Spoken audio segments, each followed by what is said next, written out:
भैया आप ये सारी ज़मीन ले लो, देखो ना कितना सुकून है यहाँ पे। हाँ बहन, सोच तो मैं भी यही रहा हूँ, लेकिन ये आगे वाली ज़मीन पता नहीं किसकी है।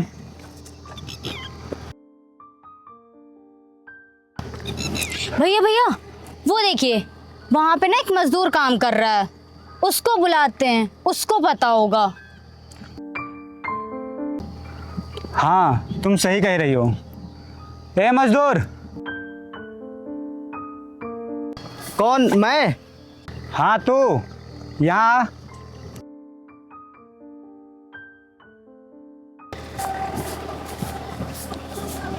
जी साहब बोलिए। ओह दूर हट, दिख नहीं रहा कितना गंदा है, हट दूर। ओ मैडम जी, खेत में काम कर रहा था तो गंदा ही रहूँगा ना। अगर आपको इतने घिन आ रही मेरे से तो फिर पास क्यों बुलाया था? अरे छोड़ो मुस्कान, तुम भी कहाँ गरीबों को मुंह लग जाती हो। सुन बे, तो मुझे बस इतना बता दे कि ये सारी ज़मीन किसकी है। ओ साहब, मानता हूँ मैं गरीब हूँ, इसका ये मतलब नहीं कि आपके मुंह में जो आएगा वो मुझे बोल दोगे। हम गरीबों की भी कोई इज्जत होती है। अच्छा अब तुझे इज्जत चाहिए, अभी देती हूँ तुझे इज्जत। ओ मैडम, ये हाथ नीचे कर लो, वरना हमें भी हाथ उठाना आता है। और ये किसान का हाथ है, पड़ेगा ना तो एक ही बार में सारा अमीरे का भूत उतर जाएगा। अबे साले तुम मेरी बहन से। ओ साहब, बहुत हो गया। इज्जत से पेश आ रहा हूँ तो इज्जत से पेश आइए, वरना गाली देके हम भी बात कर सकते हैं। तुझे तो मैं देख लूंगी, चलो भैया। मैडम, जब दिल करे तब देख लेना, साला किसान हूँ तो कुछ भी बोलेंगे।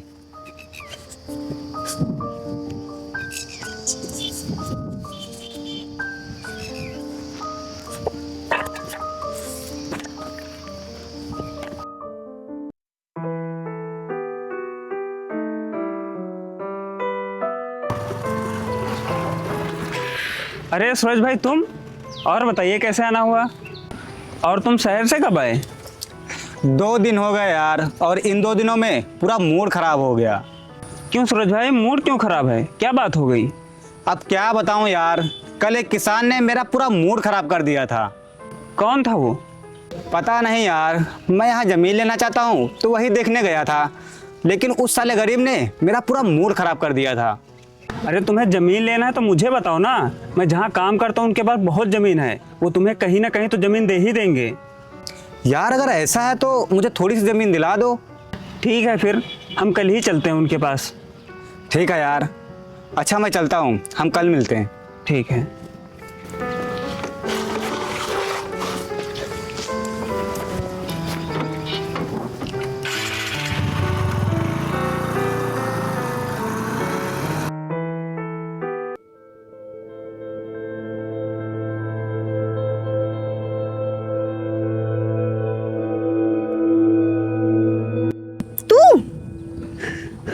तेरी हिम्मत कैसे मुझे हाथ लगाने की गरीब? ओ मैडम, मुझे कोई शौक नहीं है तुम्हें हाथ लगाने का।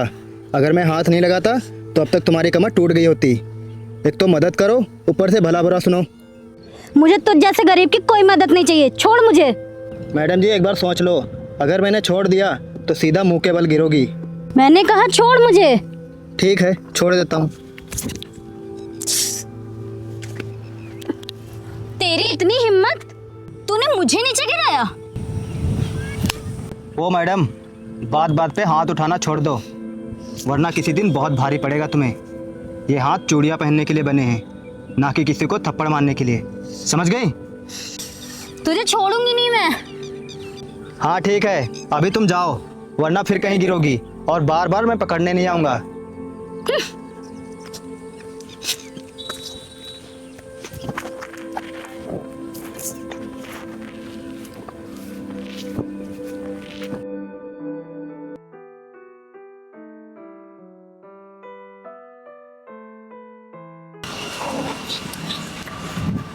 अरे रामू, हाँ साहब कहाँ हैं? साहब अंदर हैं। रामू जाओ, साहब को भेज दो जाके।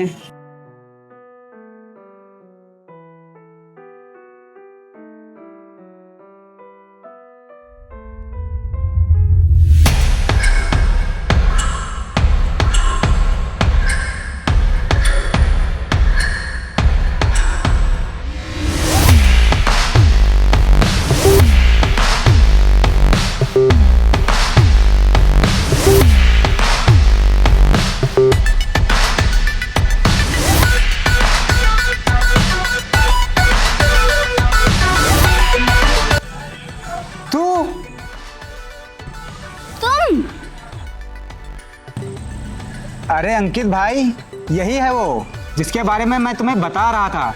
इसी ने मेरा उस दिन दिमाग खराब कर दिया था। सूरज, ये क्या बोल रहे हो तुम? तुम्हारा दिमाग खराब हो गया है?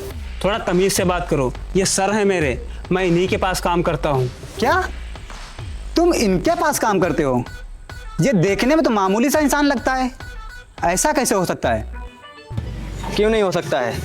तुम्हें क्या लगता है कि सिर्फ तुम शहर वाले ही बड़े बड़े घर और बड़ी बड़ी गाड़ियाँ ले सकते हो? हम गांव के गरीब लोग कुछ नहीं कर सकते? अगर ऐसा सोचते हो तो बहुत गलत सोचते हो। और अंकित, तुम ये बताओ, इन लोगों को यहाँ क्यों लेके आए हो? साहब, ये लोग ज़मीन खरीदने आए हैं और इन्हें कहीं ज़मीन नहीं मिल रही है, इसीलिए मैं आपके पास ले आया इन्हें। हाँ, और जाने अनजाने में जो हमसे गलती हो गई है, हमें माफ़ कर दीजिए। हम यहाँ पे फैक्ट्री खोलना चाहते हैं, इसीलिए अगर आप अपनी ज़मीन हमें बेच देंगे तो बहुत एहसान होगा आप काम पे। हाँ, कल के लिए मुझे भी माफ़ कर दीजिए। मैंने आपके साथ में बहुत बदतमीज़ी की है। मुझे आपके बारे में बिल्कुल नहीं पता था। जिस अंदाज में आज आप पेश आ रहे हो, यही अंदाज अगर उस दिन होता तो आज इस तरह आपको मेरे सामने गिड़गिड़ाना नहीं पड़ता। और क्या बोल रहे हो? ज़मीन चाहिए, वो भी फैक्ट्री खोलने के लिए? आपका शहर को बर्बाद करके मन नहीं भरा, जो अब गांव की भी सुख शांति छीनने आ गए हो? चले जाइए यहाँ से, इससे पहले मैं धक्के मार के तुम्हें बाहर निकालूं। एक बार अच्छे से सोच लो, गांव वालों को रोज़गार मिल जाएगा। नहीं चाहिए हमें तुम्हारा रोज़गार। तुम्हारे इस रोज़गार के चक्कर में हमसे हमारे गांव का सुकून छीना जा रहा है। अपना ये रोज़गार अपने शहर तक ही सीमित रखिए। अब जाओ यहाँ से तुम लोग, मैंने कहा जाओ यहाँ से, जाओ।